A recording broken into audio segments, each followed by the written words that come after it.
What's happening?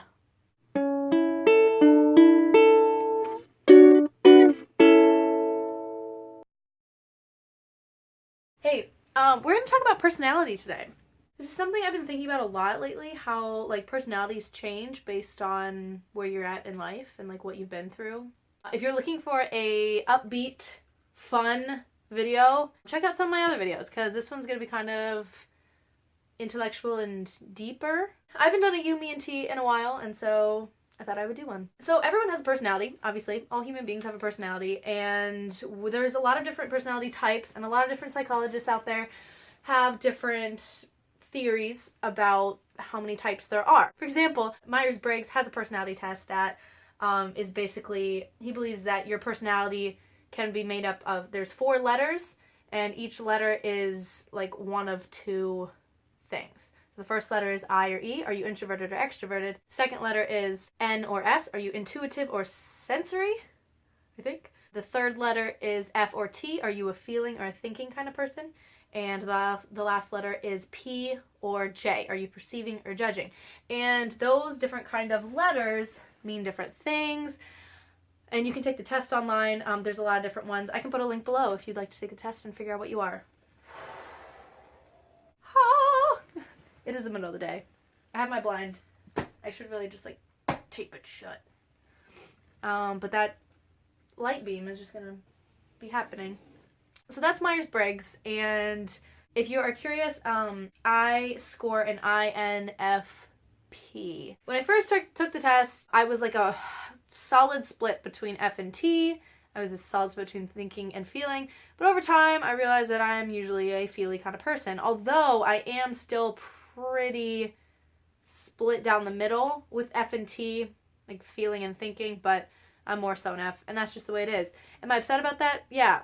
I kind of wish I was a T because if you're an F, you're more feelings-based, emotions-based, and you don't really think things through logically a lot of the time because you're very driven by your emotions, which I view as a flaw, and I've been kind of struggling with accepting myself as an F.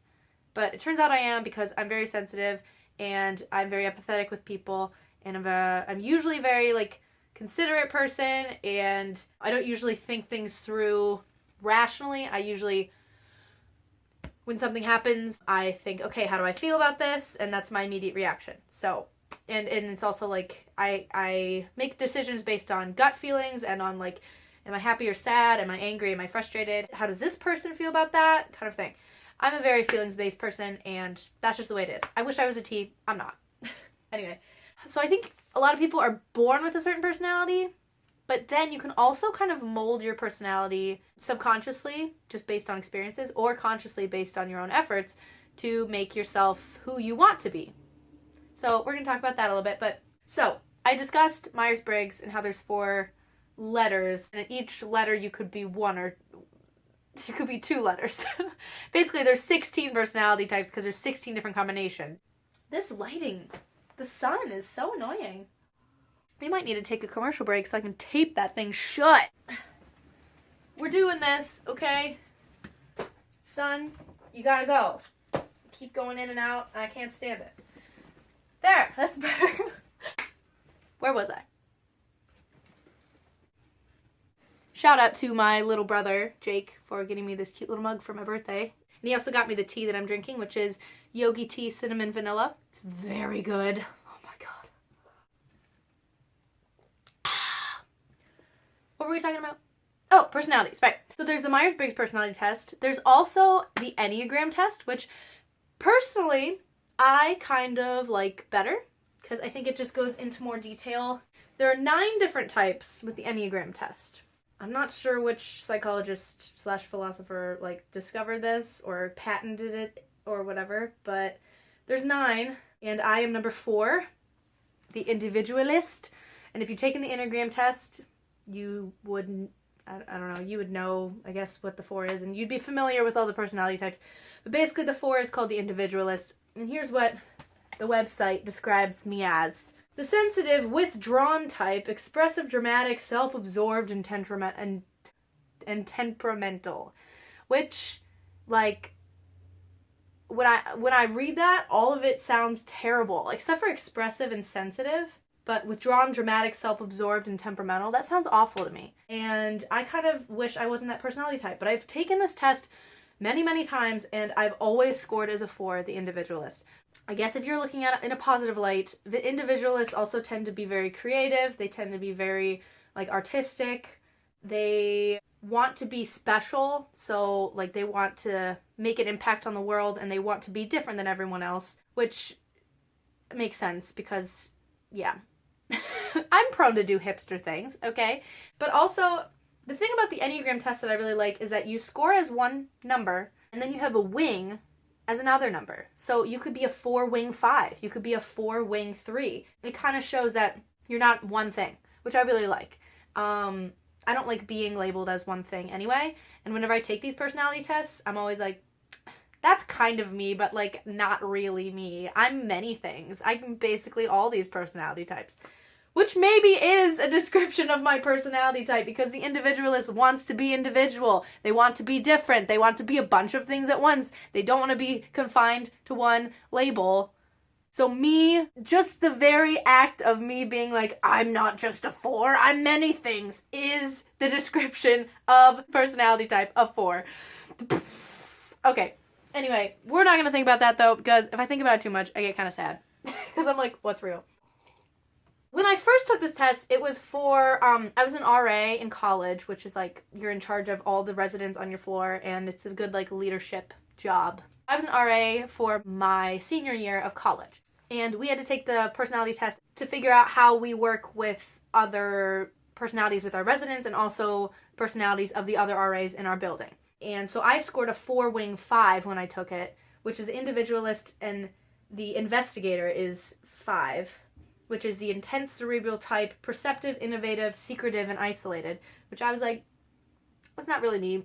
But at the time in my life, I was, in college, I was kind of more reserved and, like, kind of depressed sometimes, and I didn't really want to be there because it was such a small campus, and I don't really want to go into that, but basically, yeah, anyway, I kind of went through some rough patches in college. Let's just put it that way. So I took the test again, I think, I don't know, a couple months ago, when I was in the middle of my student teaching, I just wanted to take the test just to see what happens.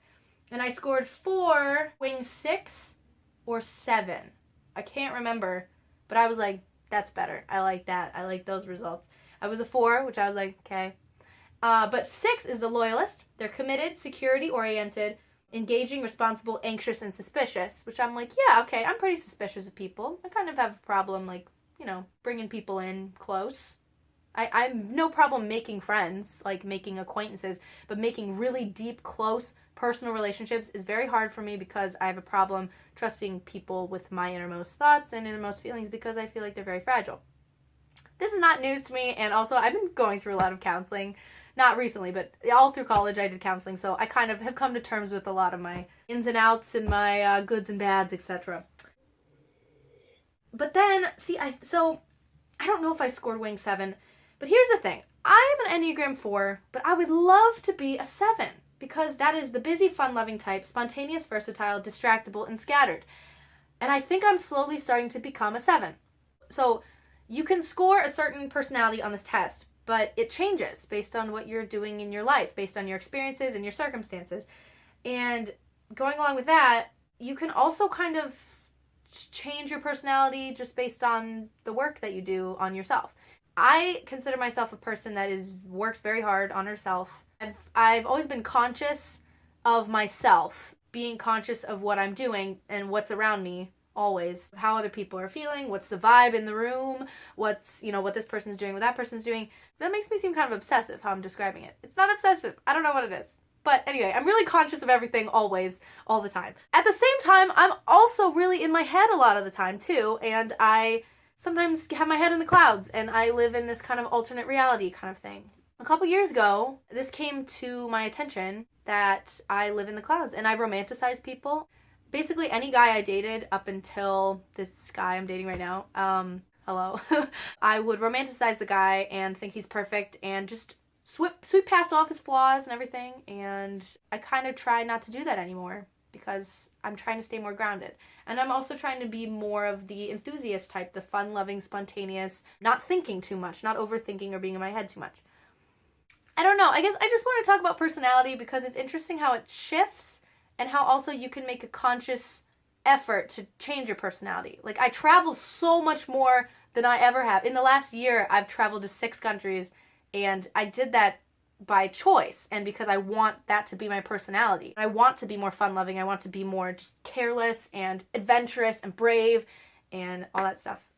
My point is that, like, I want to be the personalities that I don't score as on the test, and I've been working hard at becoming those personalities that I want to be because, I don't know, I feel like you can do that. I feel like you can shift your personality a little bit, and I have shifted my personality type, you know, just over the last couple of years, but at the same time, I'm still who I am at the core. This is all pretty deep, and personalities are really fascinating to me, and not just my personality type, but all the personality types, all the people I meet. That's why I love talking to people, and I love meeting people, although I am introverted, which is interesting, and maybe I'll talk about it in another video, but anyway, that's all I have. Comments below what you think of all this.